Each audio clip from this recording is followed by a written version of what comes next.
The cold wind cut through the narrow alley as the two brothers, Marcus and Malcolm Jackson, stood shoulder to shoulder under the flickering glow of a street lamp.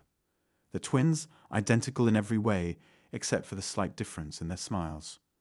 Marcus was more reserved, while Malcolm's carried a playful edge, had come to this part of town for a late-night run to the local store.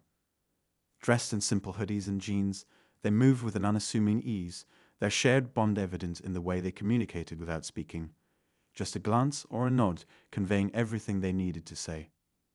But tonight, something was off. From the shadows, a group of men emerged, their presence deliberate and unnervingly confident. 6 of them, clad in dark jackets and boots that seemed to stomp out an unspoken rhythm of intimidation. Their eyes glinted with malice, and their laughter echoed with a sharp edge, the kind that could curdle the air around them.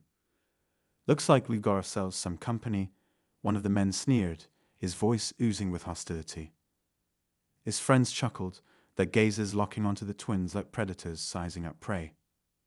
Marcus exchanged a quick glance with Malcolm, his eyes narrowing slightly. To any outsider, the twins appeared calm, even unfazed, but beneath their casual demeanor was a tension simmering just beneath the surface.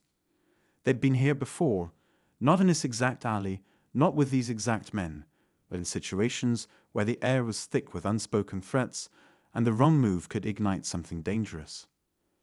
"We don't want any trouble," Marcus said evenly, his voice steady but firm. "Trouble?" The leader echoed mockingly, stepping closer. "Bo, you're already in trouble. Walking around like you own the place. Don't you know whose neighborhood this is?" Malcolm's jaw tightened, but he remained silent, his body subtly shifting to a more grounded stance. He noticed the way the men positioned themselves, spreading out slightly, forming a loose semicircle.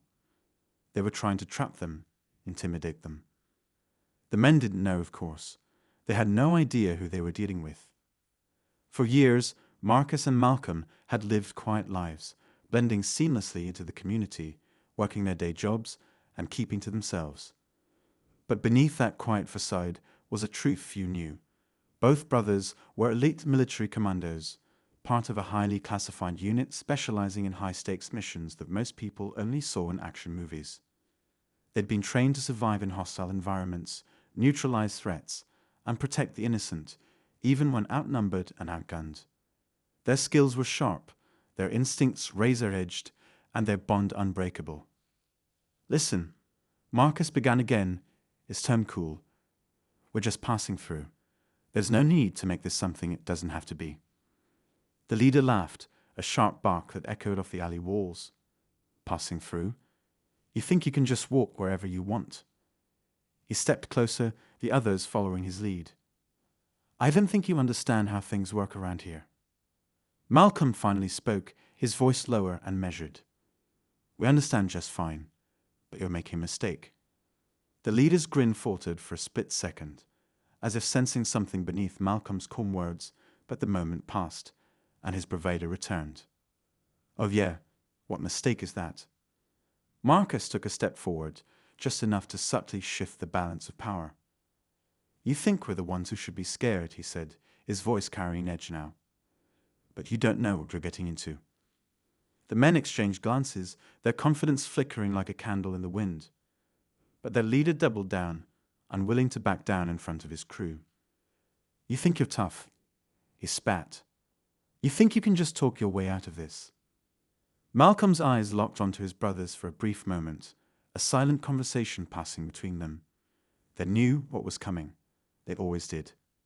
"Last chance," Marcus said, his voice now hard as steel. "Walk away." The leader took a step closer, so close that Marcus could smell the alcohol on his breath. "Or what?" he hissed. Before Marcus could respond, one of the men lunged forward, a cocky grin on his face as he reached for Malcolm. And in that instant, everything changed. Malcolm moved faster than the eye could follow, his hand shooting up to intercept the man's wrist, twisting it with a precision that sent the attacker sprawling to the ground with a yelp of pain. Marcus stepped forward in the same heartbeat, his movements fluid and controlled, disarming another man who had reached for something in his pocket. The alley erupted into chaos, but to Marcus and Malcolm, It was simply another mission, another hostile environment to navigate. Their training kicked in like muscle memory, their movements seamless and efficient. The gang, now thoroughly disoriented, struggled to regroup. The twins didn't press the attack. They didn't need to. They moved with a confidence that spoke louder than words, a silent warning to anyone still standing. And then, just as suddenly as it had begun, the chaos stopped. The remaining men hesitated, fear replacing their bravado as they realized they weren't dealing with ordinary bystanders. Marcus and Malcolm stood tall, their expressions unreadable. The tension in the alley was palpable, the air crackling with unspoken questions. The leader, now visibly shaken, took a step back, his hands raised slightly as if to surrender. Who are you?" he stammered. Malcolm's gaze bore into him, unflinching. "You don't want to know," he said quietly. But the truth was, the brothers knew this wasn't over. As the gang retreated into the shadows, the twins exchanged a look, their shared understanding unspoken. This encounter was just the beginning, the first ripple in a wave that was sure to come crashing down. And as they turned to leave the alley, the question lingered in the air, heavy with the weight of what was yet to come. How far would the gang go to reclaim their pride? And how far would the twins have to go to protect their quiet lives from shattering completely? The narrow alley fell into a tense silence as Marcus and Malcolm left behind the shaken gang. The sharp click of their boots echoed against the brick walls, the night air heavy with an unspoken sense of unease. They didn't speak out yet. They didn't need to.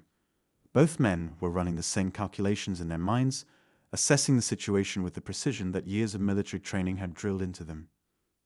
Once they reached their car, parked under a lone streetlight a block away, Marcus finally broke the silence. That could have gone worse. Malcolm gave a quiet snort as he pulled open the passenger door. Could have gone better too. Marcus slid into the driver's seat, his hands gripping the steering wheel as he stared ahead. His jaw was tight, a sign that his mind was still processing the encounter. "We warned them," he said, almost to himself. Malcolm leaned back in his seat, exhaling slowly. Does it matter? Guys like that don't listen. They'll regroup, come back with more numbers, maybe even weapons. You know how this goes. Marcus nodded grimly. He did know. This wasn't the first time they'd dealt with people like that. In their line of work, arrogance and ignorance were a dangerous combination, and the gang's leader had both in spades. The car rumbled to life as Marcus turned the key, the engine's hum filling the quiet. As they drove through the dimly lit streets, Malcolm glanced out the window, his thoughts drifting to their past. "Do you ever think about how we got here?" he asked, his voice low. Marcus glanced at him briefly, his brow furrowed. "What do you mean?" "This," Malcolm said, gesturing vaguely. "Living quiet lives, blending in, pretending like we're just regular guys who don't know how to dismantle an entire armed unit in under 10 minutes. Marcus chuckled softly, though there was little humor in it. It was the plan, wasn't it? Get out, leave all that behind, try to live normal lives. "Yeah," Malcolm said, his tone thoughtful. "But it's not as easy as we thought, is it?" Marcus didn't respond right away. He kept his eyes on the road, the street lights casting fleeting shadows across his face. "It's not about easy," he said finally. "It's about doing what we can to live differently. We've done enough damage. We earned this peace." Malcolm nodded, though the weight of their shared history lingered between them. Their time in the military had shaped them, forged them into something more than ordinary men. They'd seen things, done things that most people couldn't even imagine. And while they'd walked away from that life, it wasn't something they could ever truly leave behind. As they pulled into the driveway of their modest house, the tension between them eased slightly. The home was small but comfortable, tucked away in a quiet neighborhood that seemed worlds apart from the chaos they'd encountered earlier. Inside, the familiar scent of leather and faint traces of gun oil greeted them, a subtle reminder of the lives they used to lead. The walls were lined with bookshelves and framed photographs, many of them from their childhood. There were no visible signs of their military past, no medals, no plaques, no reminders of missions that had taken them to the edges of the world and back. Malcolm headed to the kitchen, pulling out a bottle of water from the fridge. "You think they'll come after us?" he asked, breaking the brief silence. Marcus leaned against the counter, his arms crossed. "If they're smart, they won't." Malcolm raised an eyebrow. "You think they're smart?" Marcus smirked. "Fair point." There was a pause as they both considered the implications of the night's events. Marcus finally spoke again, his tone more serious. "If they do come back, we deal with it. Same as always, but we handle it carefully. No unnecessary attention." Malcolm nodded, though his expression was skeptical. Careful doesn't seem to be her style. That leader? He's got a bruised ego. Guys like him don't let that go. Marcus sighed, running a hand over his face. "We'll keep an eye out. But we don't escalate, unless we have to." Malcolm didn't argue, though his instincts told him this wasn't the end of it. The gang hadn't just been looking to intimidate, they'd been looking for someone to dominate, to humiliate. And being bested so easily would only fuel their anger. As the night stretched on, Marcus and Malcolm settled into their usual routines. Marcus retreated to the small workshop in the garage, tinkering with an old motorcycle he'd been restoring. The hum of his tools and the soft clink of metal against metal was soothing. A reminder that there were still simple, tangible tasks that didn't involve life or death stakes. Malcolm, meanwhile, sat in the living room, flipping through the channels on the TV without really watching. His mind was elsewhere, replaying the encounter in the alley, analyzing every detail. He wasn't worried for himself or Marcus. They could handle anything the gang threw at them.